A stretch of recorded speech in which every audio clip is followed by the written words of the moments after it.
Hello everyone, I'm John Evans. Welcome to another episode of One-on-One. Brandon Beane had graduated from UNC Wilmington, and he had a decision to make. On one hand, accept a $30,000 a year reporting job. On the other hand, take a chance that you might get an internship that pays you $5 an hour.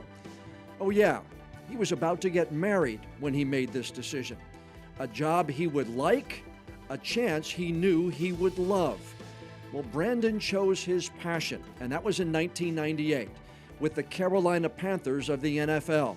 He worked his way through the Panthers system up to assistant general manager, and then he got a chance to be the GM of a pro football team.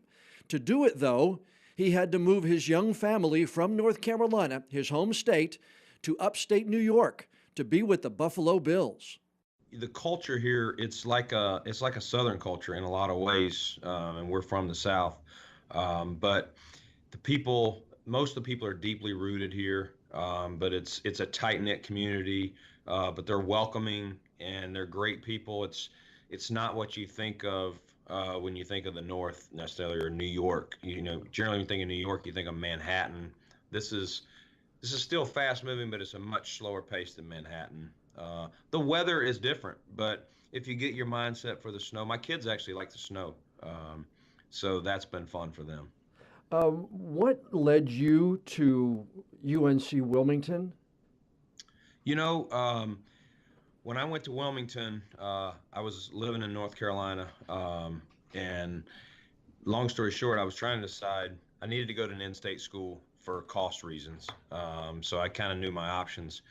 And so when I went to Wilmington, it was kind of deciding between there, Appalachian State. My parents had gone to Western Carolina. I wanted to stay in the state but not be too close to home. And to be honest with you, the beach was very attractive. That's attractive to a lot of teenagers and young 20-somethings. Yeah. But you, I guess, played sports in high school at South Yep. Stanley, and didn't you want to go into coaching? Yep, I did. So I tore my ACL my senior year of high school and knocked me out of football and basketball. And it kind of derailed me a little bit because I had a chance to potentially play on defense at a small school, but that kind of went away. And at one point in Wilmington, I even talked about transferring somewhere to go play football, but I had met my future wife then, and just decided, you know what, I'm gonna stay this route. So my original plan was to be a high school teacher and coach, start that route, and see if I could work up the coaching from high school to college. Hmm. And during my sophomore year, I kind of came to this revelation that I wanted to go into pro sports. And so I changed majors and just went with a broad field of communication studies to not limit myself what I could do in sports, whether it was marketing, management, public relations, and was just going to try and start networking in that field, which is what I then started. What do you remember about UNC Wilmington at the time? I mean, you've only been out now, I guess, just about 20 years, but Wilmington has changed a lot in that 20 years. What do you remember about your time and some of the lessons learned during that time in this town and at that school? You know, this was the first chance. Obviously, college is generally your first chance to get away and make decisions on your own. And the people at Wilmington really were, basically very open with me, and there's some academic advisors there that, the thing I felt was people were like, hey, this sounds like a big dream you have, but here's the things I would do. And one of the things that I had never even really heard of before was an internship. And I talked to a couple people, and they're like, in sports, and then I was hearing the same thing. Internships were you were starting to hear about them in college, in whatever field. Hmm. And that was probably the best advice I got of all from a couple people at Wilmington was, you need to get an internship and find out what your skill set is in sports. And but I was also hearing that from the people who were in professional sports. Hey, you need to get in here and make some contacts, find out what you can do, prove your worth. And so that was one of the things that I remember when I talked to others. When I was down at Wilmington a couple weeks ago, I talked to a couple classes, and I'm like, get your feet wet, get as much experience as you can with internships. And if you have a chance for a professional sports internship or whatever, do that before you go get your master's. And because you can always go back and get your master's. One of the things in this business too, the same thing. We have Teal TV students come over here into the TV station, oftentimes an intern, and I've always told them, and I don't know if you agree, that internships can teach you maybe what you want to do, but also can teach you what you might not want to do. It can eliminate a lot of things. Oh, I don't want to do that.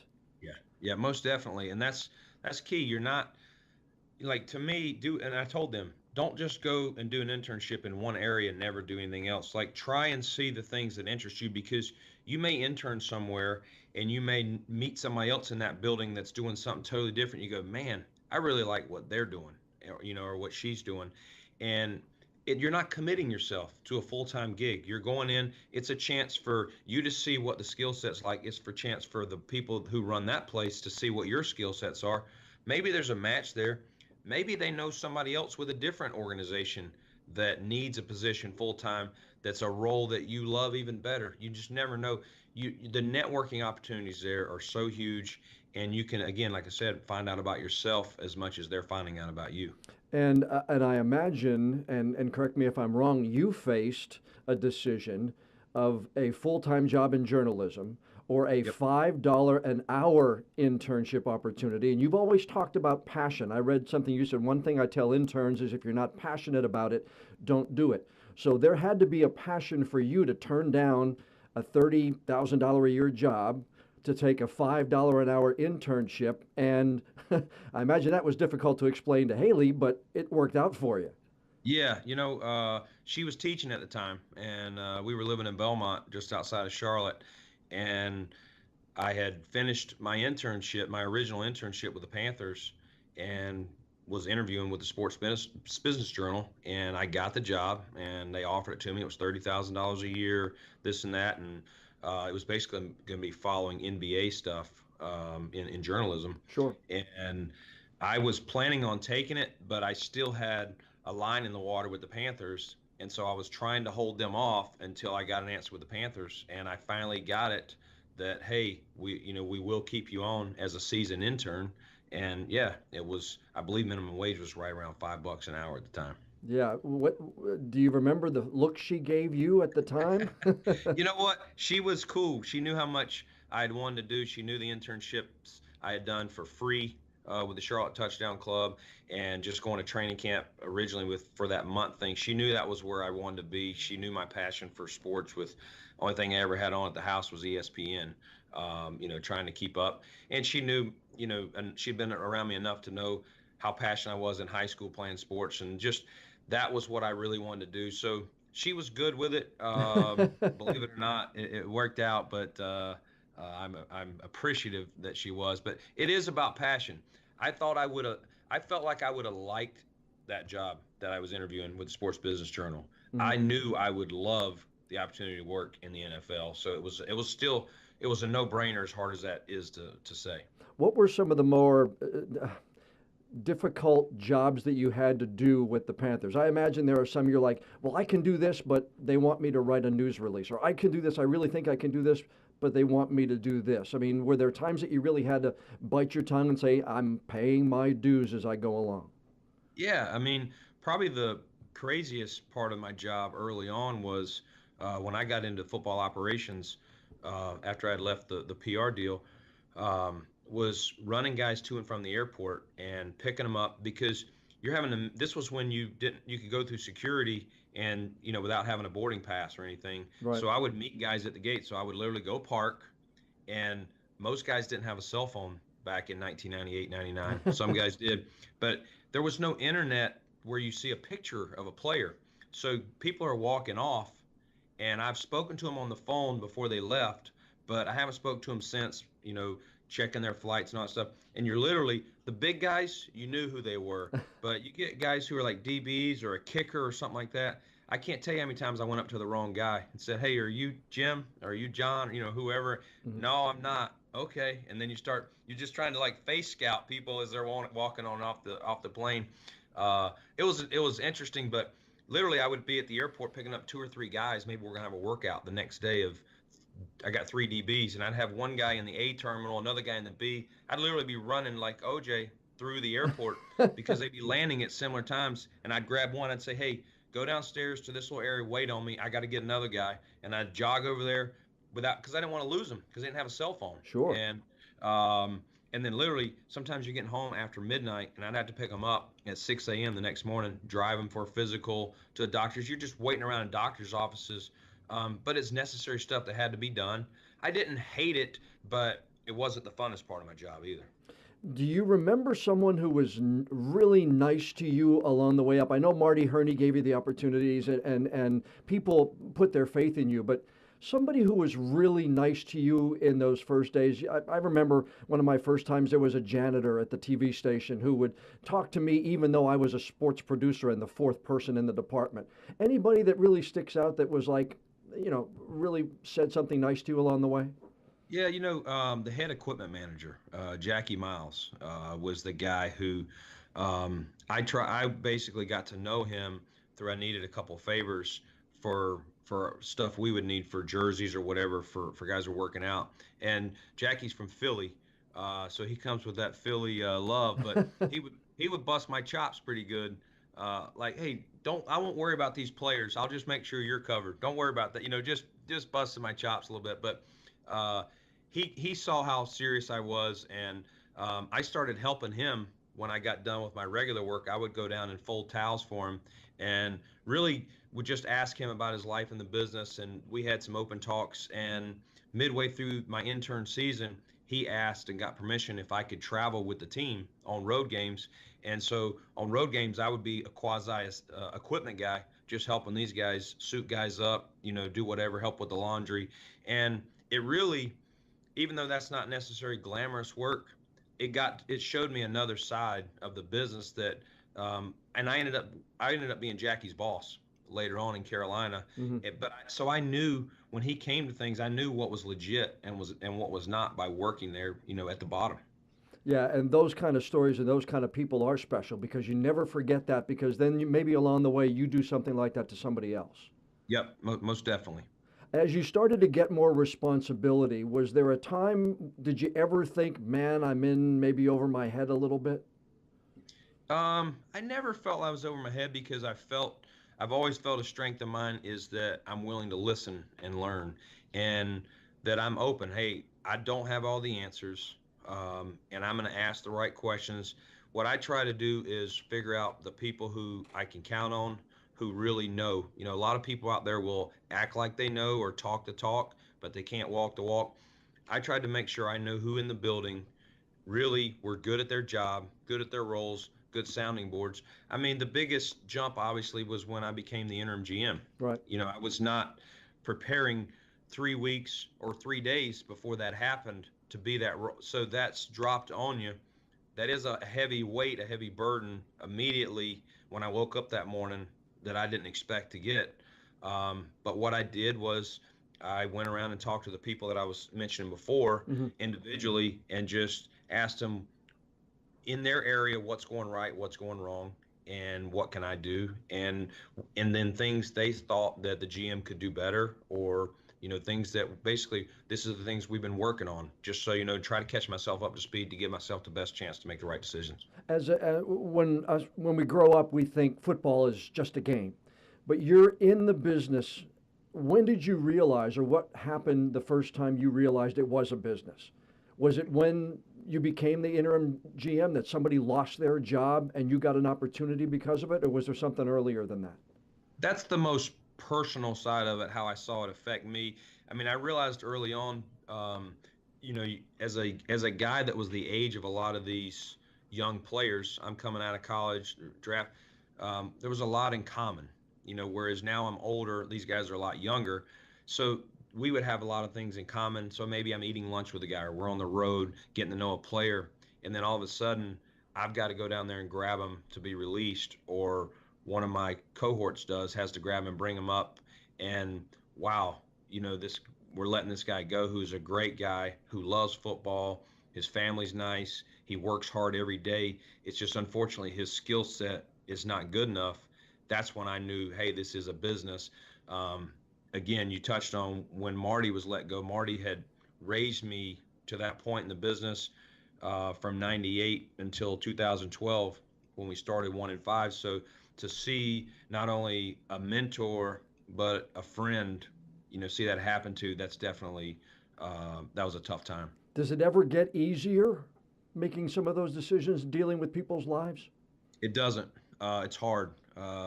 What I say is one of the hardest days of our year is in August. When we're cutting the roster down from 90 to 53, you're affecting a lot of people's lives, and a lot of guys have put a lot on the line. They've battled through the whole preseason.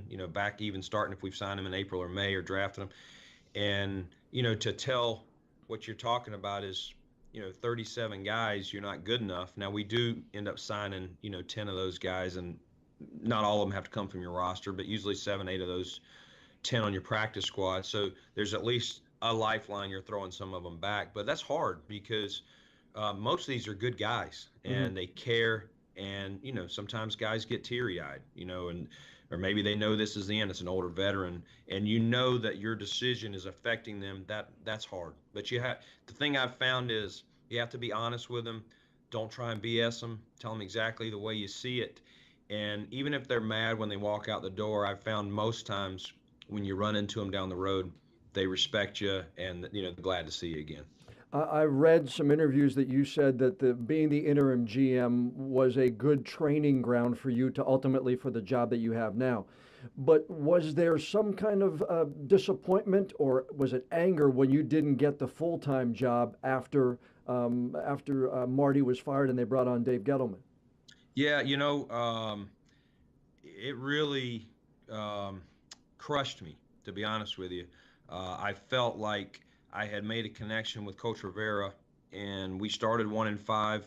We did some things. Believe me, it wasn't because of me that we went 6 and 4, but I did feel I had some play in that, in some of the roster decisions we made, some of the things that I was very candid with Ron Rivera, and on some things that I thought were going well and some things that I thought needed to change, and we formed a very good bond. He appreciated that, and that's the thing he tells me every time I talk to him, or when we talk about it, that he knows he can call me. I'm gonna tell him exactly the way I see it, and even if he doesn't like it. And we had some battles, along the way, but I felt like once Mr. Richardson had decided to keep Ron, that it made the most sense to keep me, and they didn't. They hired Dave, and that took me, a day or two to get over with. But the one thing I did was I said, hey, I can't be mad at Dave for this for this thing.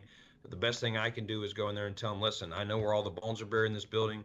I know who you can count on, who you need to watch out for, and I got your back. And I said, I told him that, and I said, I know that's got to be shown over time. And I think over time he realized that I did have his best interest at heart. What was the Beane family like in Norwood, North Carolina? Talk to me about growing up with mom and dad and family in that town outside of Charlotte. So my mom's a CPA, Right. and she is in practice for herself. She grew up in the kind of the banking industry, but both my parents worked. My dad sold trusses for homes, and at one time was also selling brick. So he worked out of his car, and both of them were gone during the day. And I had an older sister who she played sports as well.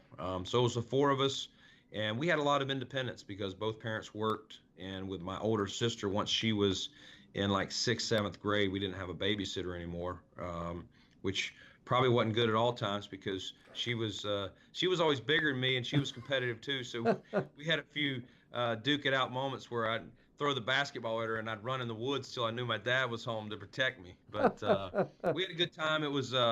Um, it was a competitive family. My dad grew up playing sports, so when he came home, he'd read the newspaper, maybe have a couple beers, and then again would go out and catch the ball with me or throw it, or whatever time of year it was, football, basketball, or baseball. I understand you got your competitive spirit though, really from your mom, right? Yeah, she won't admit it, but she's a grinder. She's a tough competitor. She doesn't like to lose. My dad's he doesn't show it, like he's competitive, but he doesn't show it like she does, or like I did. I struggled as a youngster and I see it in my own son. Sometimes I got to cool him off, and I know I had those moments of, kicking a basketball or just, a little mini tantrum losing. Over time I learned to develop it. I still don't like it. I still struggle and have to tell myself, cool off, cool off. But yeah, it's from my mom. She was probably the most competitive. When you told them that you got the Bills GM job, did you see more pride in them then, or when you got the Panthers first job? Parents are, you want to please them, you want to make them proud of you. Do you Yeah. remember where they were most proud? I think it was kind of both of them were in a lot of ways up there. I think I felt like my parents were more shocked when I got that internship with the Panthers than they were when I got the GM position. Only because I had been the interim GM, which they knew that at least put me, in the picture to possibly get one somewhere. Right. I had also interviewed with the 49ers previous to getting the Buffalo gig. So I think they felt like this is a real possibility.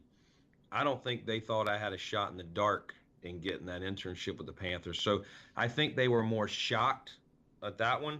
I think they were more um, probably like overwhelmed with, excited for the opportunity here in Buffalo. You interviewed for the 49ers job first, GM job first, correct? Yes, sir. Were you better at in the interview for the Bills job? Did you learn it from that interview in San Francisco? And what did you do different for the interview in Buffalo that you think may have made the difference?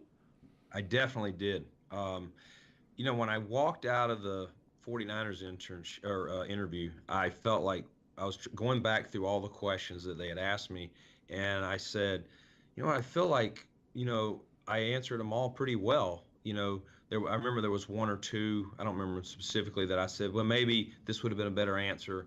But I felt like I answered them well.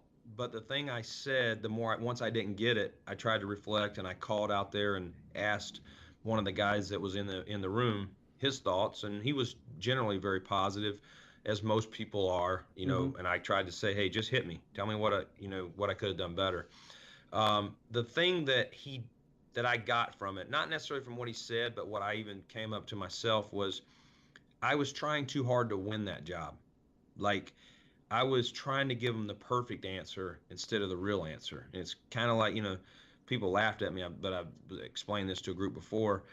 It was kind of like I was trying, that first date, I was trying to overly impress and not show who I really was, which it might be better that I didn't get that job. You know what I'm saying? Maybe I Sure. was trying too hard. And so when I interviewed here in Buffalo, I was able to kind of take over the interview. And what I say was, when I got after they asked me the introductory questions of how'd you grow up in the business, what have you learned, and, when did you start? We went through those things that you would read on a resume, basically. Hmm. I was able to structure it so that I kind of said, hey, what I'd like to do is go through where I see this team, how I build a team, and finally the way I see it going if you hire me. And they let me go through a book, and I gave them snippets of the book. I didn't give them the whole thing in case I didn't get the job, because it had very No, you don't want to give everything what I thought away. were tactical things that I wouldn't want to share if I'm not working here. Um, but my interview in San Francisco went 2 hours and 40 minutes, and it was basically them asking me questions and me answering. It was three different people, and I had that book, but I really didn't get to go through the book the way I wanted to. This interview, I was able to form it, and Terry and Kim allowed me to go through it in my own way, and we went for 5 hours, and with a 20-minute lunch break. Wow. Yeah, we went from 10 a.m. to 3 p.m. is when it finished. We stopped for like 20 minutes. They had food brought in to where I interviewed, and it seemed shorter than my interview in San Francisco. It was just, I felt at ease with Terry and Kim, and I basically said, hey, every time you have a question or something I say, stop me. And they did. It was like they had no problem. So it was like a back and forth. By the end of it, I felt like I already had the job the way we were communicating, and which I knew I didn't. I was the first of four people to interview. When you got the call and they offered you the job, your first emotion? Wow. Like, this is really a chance for this to happen. And it was a lot because when you get to this point, they had called my agent. My agent had called me. That's how I actually heard. Mm-hmm. They didn't call me directly.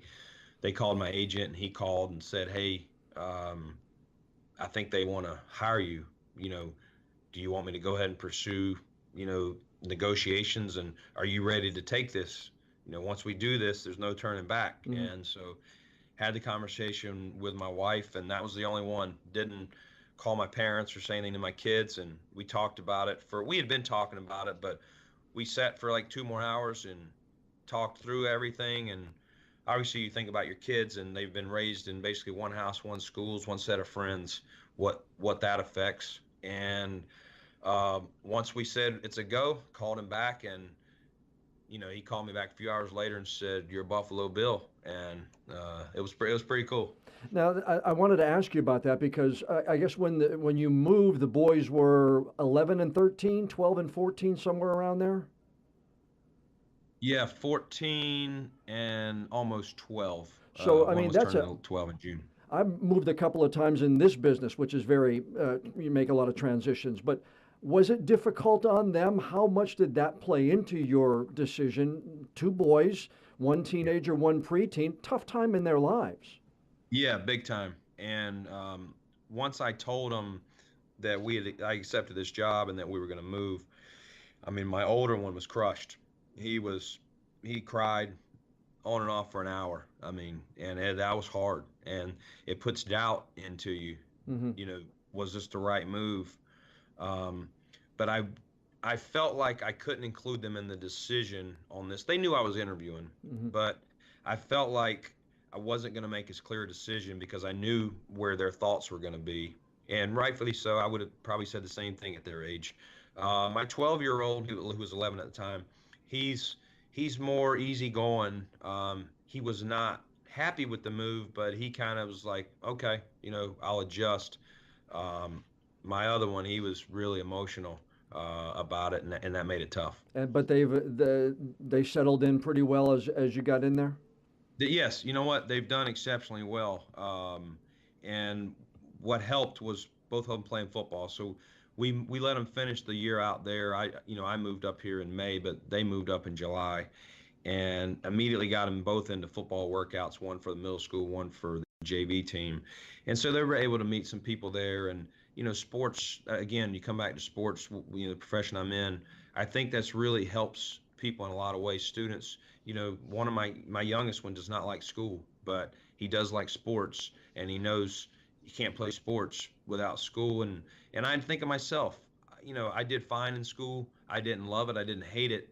If I didn't have sports, I don't know if I'd have made it all the way through 12 grades. Now, I know you gave during the season last year. You came back to Charlotte for your second game of the year, I believe. Yes. And I know at the time you probably had to give the answer that it's just another game.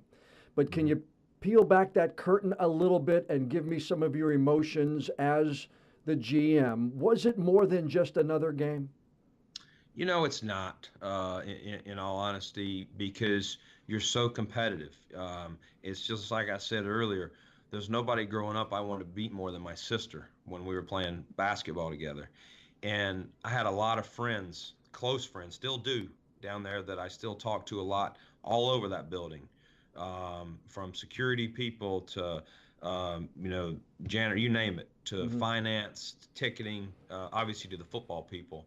And so you want to beat the people that you're closest to. That's natural.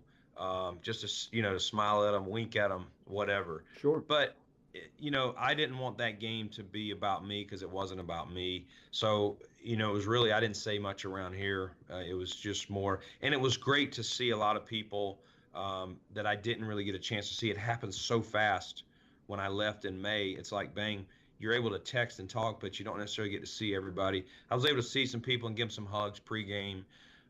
But yeah, that loss hurt because we were so close. We were a throwaway at the very end. Mm-hmm. Tyrod Dezay that almost happened. That what a dramatic way. That I think that makes it even worse.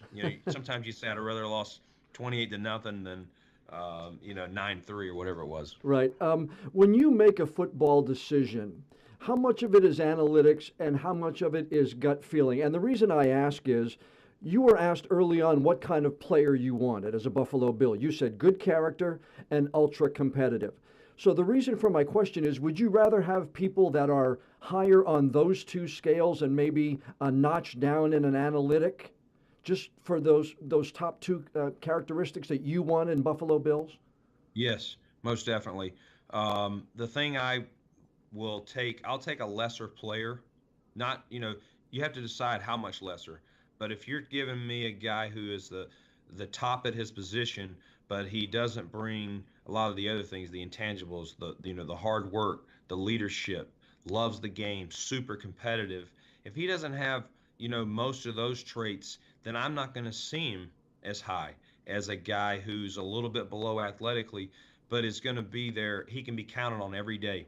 He will lay it on the line. When I look at him in his locker after the game, he's sitting on the stool and he's exhausted, like he is drained, Mm-hmm. like he left it all out on the field. And I look for that. I did that in Carolina. I realized early on, not every guy is going to leave it all on the line. There's just not, for various reasons, things going on in their life, don't like their coach, not happy with their playing time, whatever.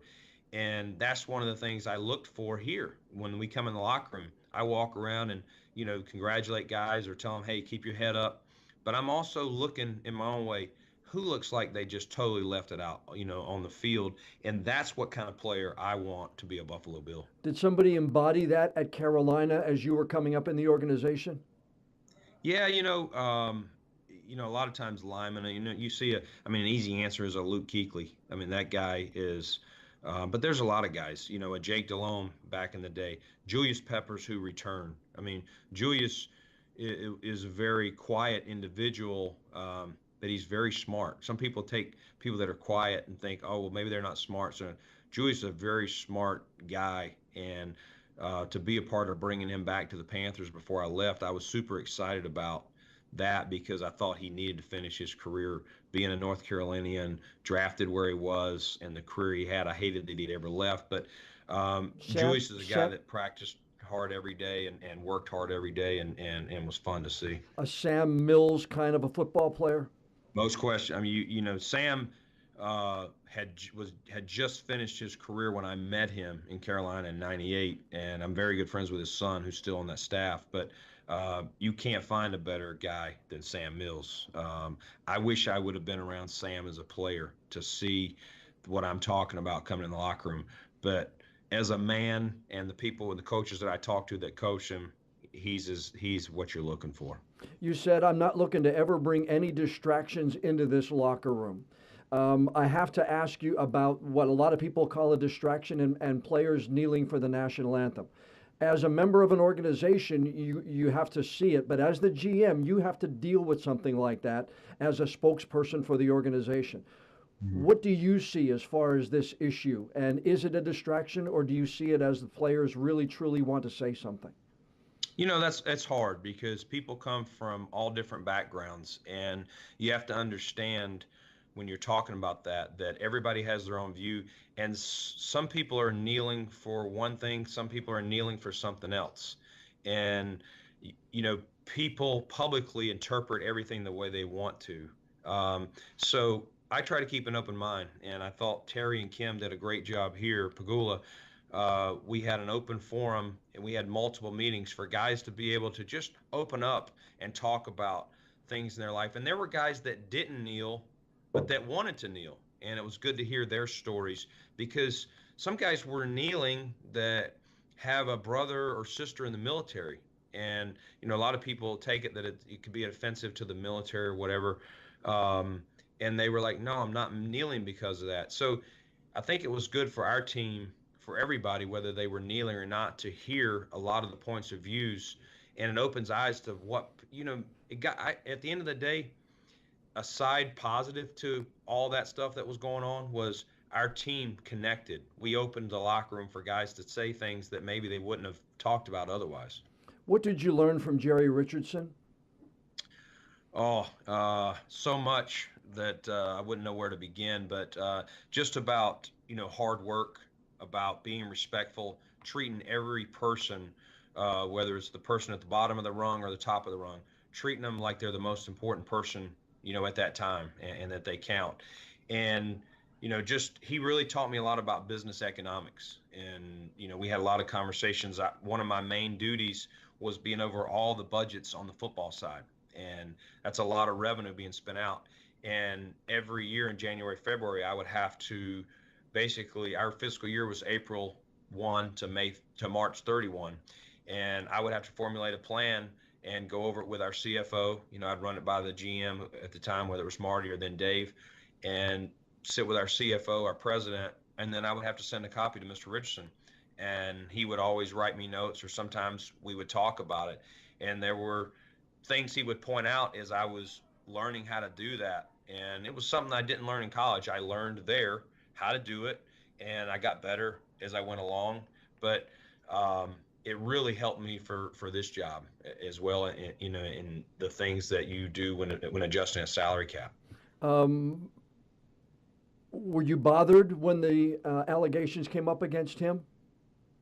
Yeah, you never want to see anything like that, and I'm one that I've seen enough things come out that I don't jump to conclusions. I know the public opinion does whatever, but I know what I learned from him and what a good man he is, and those things I was not aware of or around. So that's not the man that I knew and know.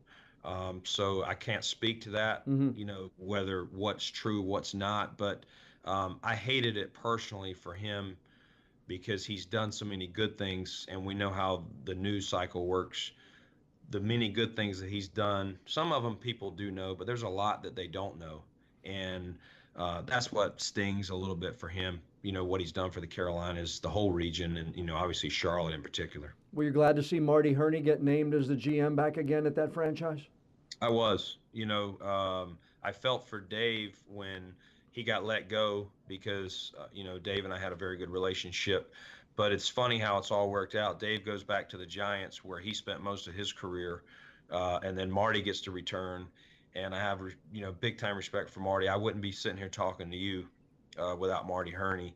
And for them to rename him this last week as the guy in charge was the right move. I have no doubt for that place.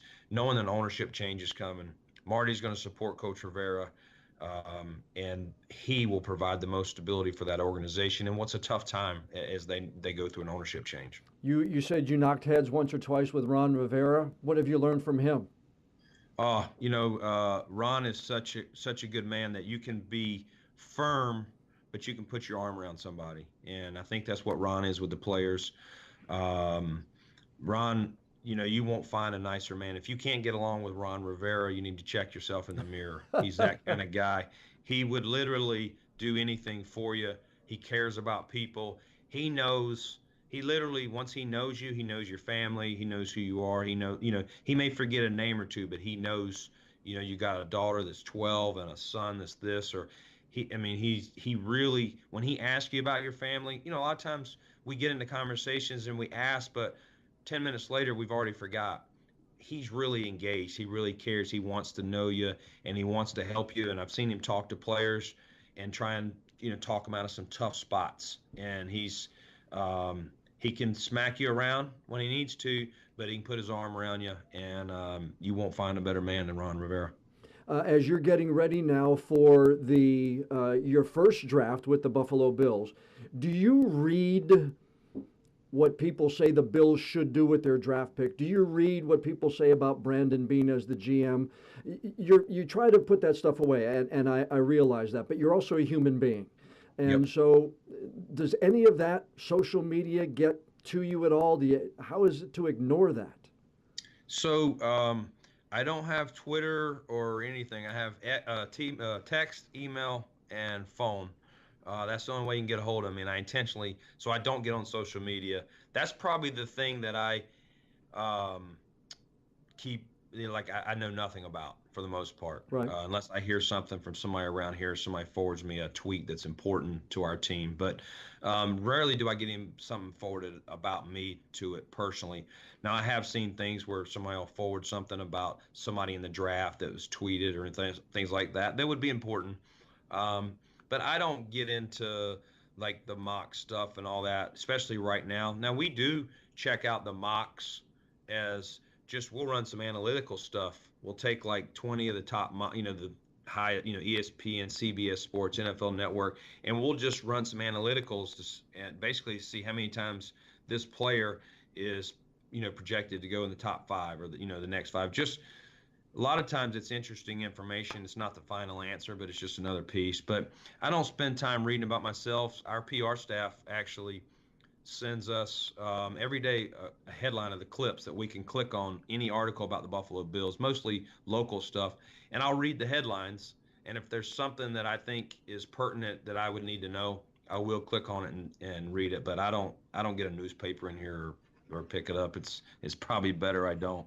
How many hours a day you put in at work now? Because it's a very important time. This is one of the biggest stretches. People, I think that the season is the most important, but this is some of the most important time you're going to put in right now, is it not? It is. I'll put more time in from the season when the season ends to the draft than I even do during the regular season. The regular season's still 7 days a week, but right now, our college scouts were here for 2 weeks, and we literally we started meetings at 7:30, and we finished between 9 and 9:30 every night except last Sunday. And it's just there's so much to do because I've got the draft to get ready for. We're going to Indy next week for the combine, and then free agency. We've already been doing that. I got to pick that. You're kind of trying to balance two things, two major players, and one affects the others. What you're able to land in free agency will affect how you draft. So there's a lot in a little bit of time that we got to get done. All right, I'm going to ask the question. I have to ask you a sports reporting question here. I do the podcast because I want to know Brandon Beane and the man, but who's going to be your starting quarterback opening day next year? I don't know that one. I really don't. We're still, as I just mentioned, going through the draft stuff and free agency. And my job at every position, John, is to put the best person out there that I think is going to do that. And I wish I knew that answer, but quite honestly, I don't. We're still, it could be one of the guys that's on the roster right now. It could be somebody that's not. It's way too early. But that's really at most positions. We're going to have open competitions everywhere. And we'll tell the guys, whoever's drafted number one, number two, hey, you have to earn everything that you're going to get here. You're not going to be handed a starting role or the backup role. If you're not deserving of that position, you won't be there. Okay, that's my my one reporting question of the day. I had to get that out of the way. No problem. I appreciate you taking the time today. When I found out that you were a UNC Wilmington grad, you were high on my list of wanting to get for this, because what I try to do is get people who have a tie to this city and a tie to southeastern North Carolina, and it's a special place. It has been my home for the better part of almost 30 years now. Your memories of Wilmington still very fond in your mind? Yeah, they are. I kind of got mad at myself when I was down there a couple weeks ago. That I'm like, man, I do not get back here enough. It was so fun to go back on campus and see some people that I hadn't seen in a while, and just see the whole campus. And I took my boys through the new rec center over there, and they were ready to go to school there just because of the rec center. They don't even care what they were going to major in, but my oldest said, I'm going to check out every rec center wherever I'm looking at college, and if it's not as good as here, I'm coming here. But it was fun to see where the campus is at. It had been 3 years since I'd been on campus.